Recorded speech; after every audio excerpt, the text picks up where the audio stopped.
Selamat datang di kelas Manajemen Penyelenggaraan Makanan Institusi. Pada pertemuan kali ini kita akan membahas tentang Food Quality Management. Bahasan kali ini tentang Food Quality Management akan kita bagi dalam 2 kali pertemuan.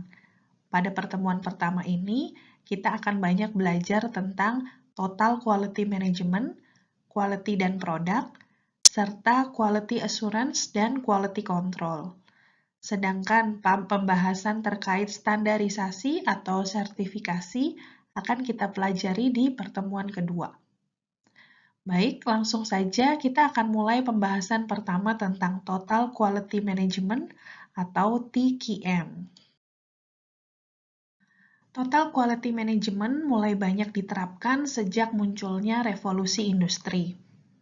Awalnya, kualitas sebuah produk bukanlah hal yang utama dalam berbisnis, karena pada saat itu yang lebih diutamakan adalah keahlian, cara pengerjaan, dan keterampilan pembuatnya.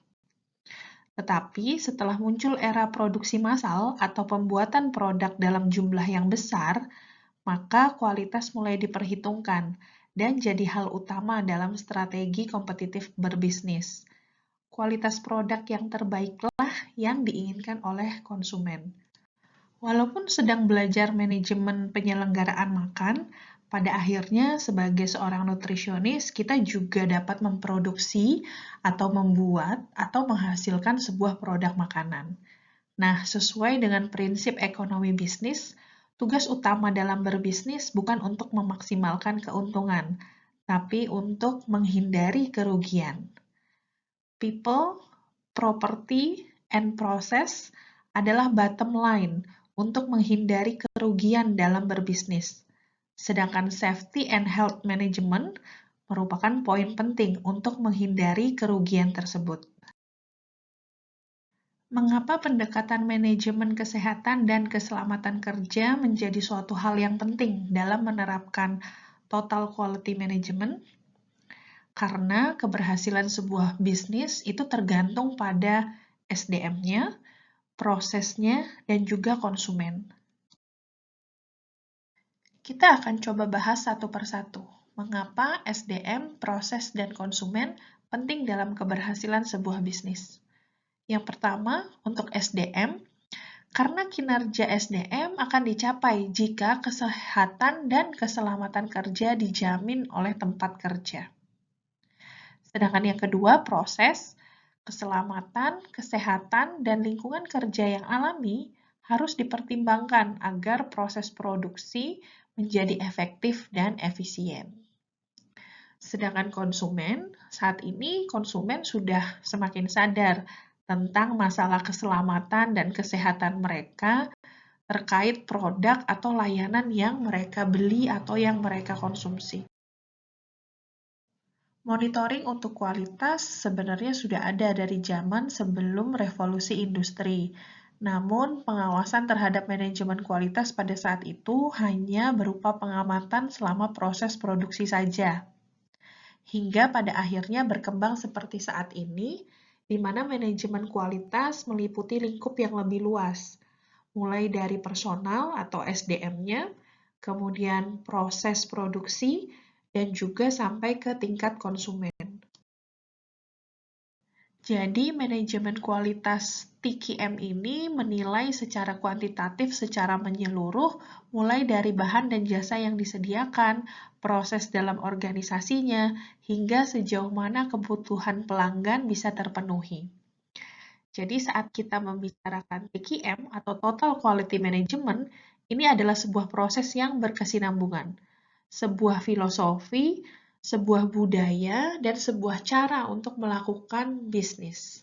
ISO sendiri memberikan definisi TQM, yaitu sebagai pendekatan manajemen organisasi yang berpusat pada kualitas dan berdasarkan partisipasi semua anggotanya, serta bertujuan untuk jangka panjang melalui kepuasan pelanggan dan keuntungan bagi semua anggota organisasi dan juga masyarakat.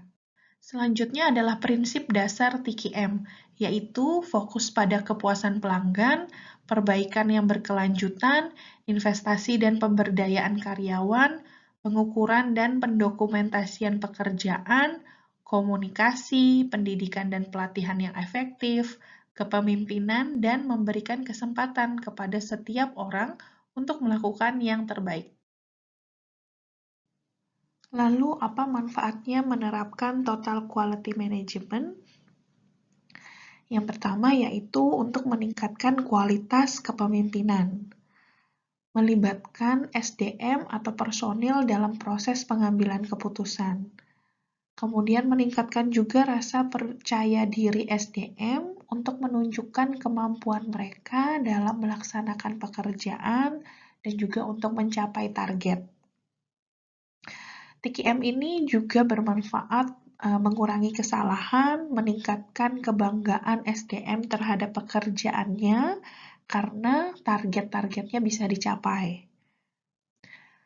Total Quality Management ini juga menjadi kesempatan untuk mengembangkan diri bagi SDM untuk memperbaiki diri melalui keterlibatan yang proaktif dalam semua segi pekerjaan. TQM ini juga akan memberikan peluang untuk melibatkan pemikiran yang kreatif, kemudian SDM juga bisa meningkatkan kualitas produk, kemudian lingkungan pekerjaan juga menjadi lebih baik. Kemudian manfaat yang selanjutnya adalah meningkatkan kerjasama, kualitas, dan lingkungan kerja, meningkatkan kerjasama tim, dan juga mengurangi konflik.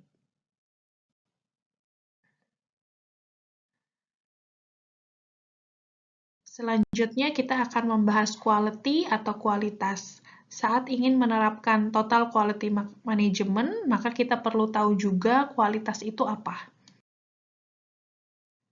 Menurut ISO, kualitas adalah sejauh mana seperangkat karakteristik yang melekat memenuhi persyaratan tertentu.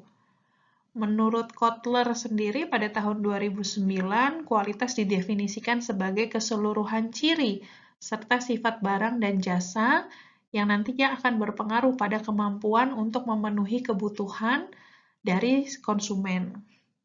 Sedangkan menurut Ciptono tahun 2008, kualitas itu merupakan perpaduan antara sifat dan juga karakteristik yang menentukan sejauh mana nanti keluaran atau produk kita bisa memenuhi prasyarat kebutuhan dari konsumen, atau menilai sampai seberapa jauh sifat dan karakteristik produk tersebut bisa memenuhi kebutuhannya. Dari beberapa pengertian tadi, maka dapat kita simpulkan kualitas adalah keseluruhan barang dan jasa yang berkaitan dengan keinginan konsumen, yang secara keunggulan produk sudah layak diperjualbelikan sesuai harapan dari pelanggan. 3 unsur penting dalam Total Quality Management tadi ada SDM, kualitas produk, dan juga konsumen. Selanjutnya kita akan bahas apa itu produk. Produk adalah hasil dari suatu proses dan mencakup layanan, perangkat keras, perangkat lunak, dan juga bahan olahan. Dapat berupa barang, misalnya bahan baku atau bahan olahan, atau yang tidak berwujud, misalnya pengetahuan atau konsep, atau kombinasi keduanya. Kualitas produk dibentuk oleh beberapa indikator, antara lain kemudahan penggunaannya, daya tahannya, kejelasan fungsi, keragaman ukuran produk, dan lain-lain. Konsumen akan selalu melakukan penilaian terhadap kinerja suatu produk. Hal ini akan menilai kemampuan produsen dalam menciptakan produk yang berkualitas, sehingga menarik minat konsumen untuk membelinya. Sehingga dapat kita katakan bahwa kualitas suatu produk akan mempengaruhi keputusan konsumen untuk membeli atau tidak.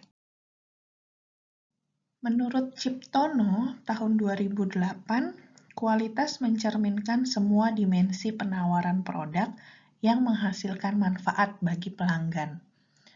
Dimensi produk tersebut meliputi mulai dari performance atau kinerja produk, daya tahan produk, kesesuaian dengan spesifikasi produk, cacat atau tidak. Kemudian ada juga terkait fitur atau fungsi produk. Dimensi produk juga meliputi reliabilitas atau memuaskan konsumen atau tidak, estetika produk, kesan produk, juga serviceability atau kemudahan produk untuk diperbaiki. Sedangkan untuk produk jasa memiliki dimensinya sendiri, yaitu mulai dari waktu atau berapa lama konsumen perlu menunggu untuk mendapatkan jasa tersebut, kemudian timelines, atau apakah lama layanan yang diberikan sesuai dengan yang akan dijanjikan. Kemudian ada juga dimensi completeness, apakah jasa yang ditawarkan itu sudah lengkap. Kemudian ada juga courtesy atau kesopanan dalam memberikan layanan. Ada konsistensi, apakah layanan yang diberikan sama setiap waktunya pada semua konsumen. Kemudian ada accessibility and convenience atau aksesibilitas dan kenyamanan konsumen. Kemudian ada akurasi dan juga responsiveness atau apakah pelayanannya atau personel yang melayani itu bisa bergerak dengan cepat atau bisa menyelesaikan masalah yang ada.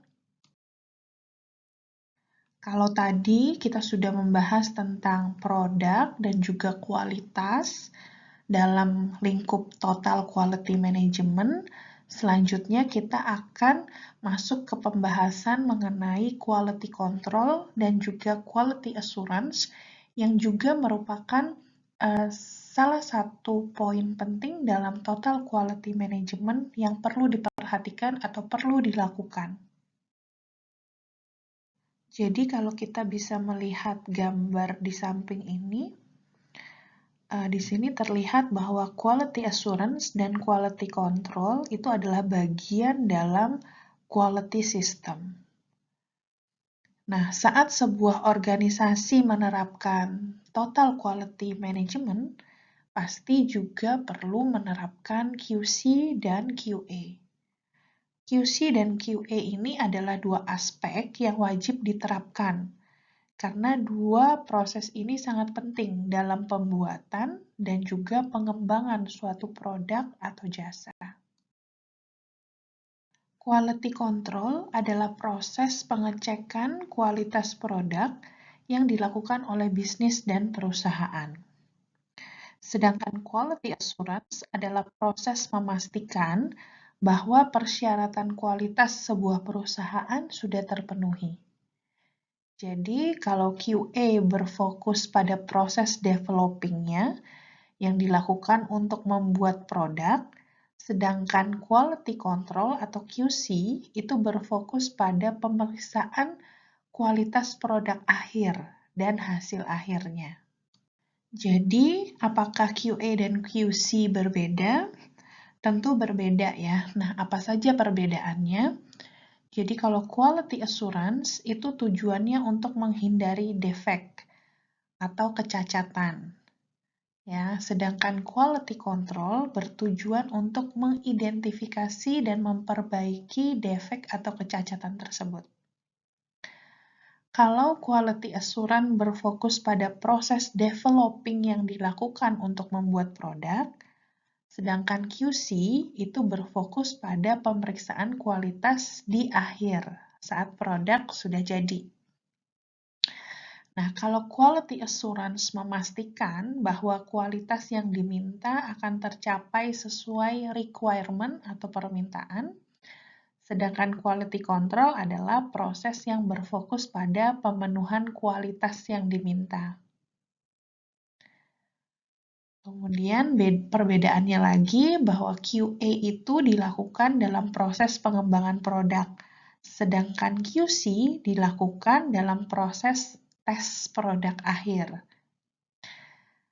Quality assurance adalah tindakan proaktif, jadi untuk pencegahan, ya, sedangkan quality control adalah tindakan reaktif, jadi tindakan yang dilakukan setelah produk atau hasil akhirnya sudah jadi.